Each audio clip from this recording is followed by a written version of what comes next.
All right, so enough about me. Let's get into some virtual team statistics about virtual teams. So 1 in 5 workers worldwide telecommute. This is according to Reuters research. A little bit outdated, so it's probably a little bit higher today. But telecommuting is highly popular in India with around 50% of the workforce telecommuting there, followed by countries such as Mexico, Indonesia, and the Philippines.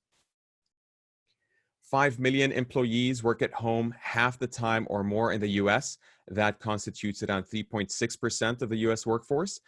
So a lot to catch up with other countries, but this is according to research from Global Workplace Analytics based on some of the 2018 data. Definitely much higher today with what happened with coronavirus. And then finally, another statistic is $44 billion in yearly productivity savings of US employers in 2015. This is according to US News and FlexJobs. And productivity is measured in terms of things like better work retention due to better work-life balance and higher employee productivity. And again, of course, all those statistics were pre the coronavirus pandemic. And lately, a lot of news on CNN, Fortune, basically headlines saying that companies have ramped up on remote work due to COVID-19 to prevent spreading disease and basically using social distancing. And, Politico wrote a fantastic article not too long ago about how coronavirus will change the world permanently. And there were 34 big thinkers in the world that sort of gave their thoughts about how they think the world is going to change.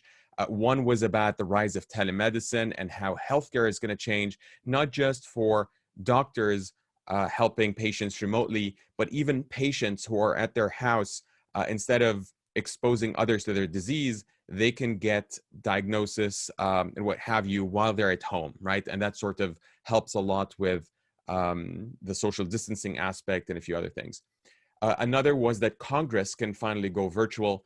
According to Ethan Zuckerman from MIT, he speaks about the fact that with the social distancing, it's probably not a wise idea to have the House of Representatives in a single room, right? And a lot of government officials since this pandemic have shifted to working remotely as well. But perhaps the best or the most insightful comment comes from Deborah Tannen, who is a professor at Georgetown. And what she states is that she believes that personal interactions will be rethought and that we're going to be flipping that scenario.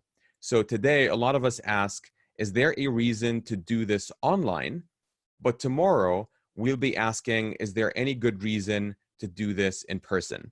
Meaning we will probably default to online on everything and do things in person by exception. Now, of course, all this doesn't come without its challenges, right? The Atlantic reporting that the coronavirus is creating a huge stressful experiment in working from home.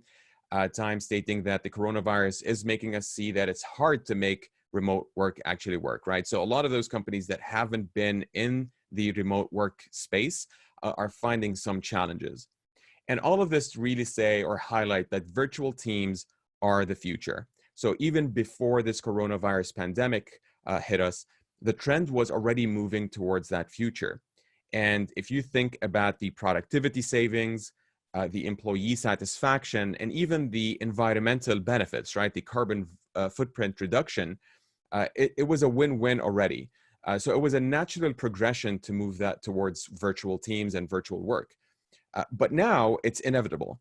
And the takeaway here is that investing your time in learning about how to work better in a remote environment will pay off in the future. All right, so let's talk about the number one reason why virtual teams fail. So I've worked with a lot of managers and teams, and based on my own experience and research, I can boil down the number one reason why virtual teams fail to 2 words. And those 2 words are ineffective communication. So what is ineffective communication? Ineffective communication is the false assumption that what is being communicated to your remote team is being 100% understood by them, when in fact it's mostly misunderstood or misconstrued. And ineffective communication is the absolute core reason why a team as a whole ends up not executing according to a plan or being proactively engaged in getting some work done. And this leads to a huge waste of time for everyone. It leads to confusion among the team, long and useless meetings, endless back and forth emails, and ultimately team members that are not accountable or responsible. So communication is very, very important. And here's a little chart that kind of shows how the degree of team virtuality affects the importance of communication, and it sort of increases logarithmically, if you will. And the idea here is that the greater the degree of team virtuality in teams, the higher the importance of communication. So as your team grows in size, whether it's in geography or even in cultural differences, the more important it is to focus on communicating properly.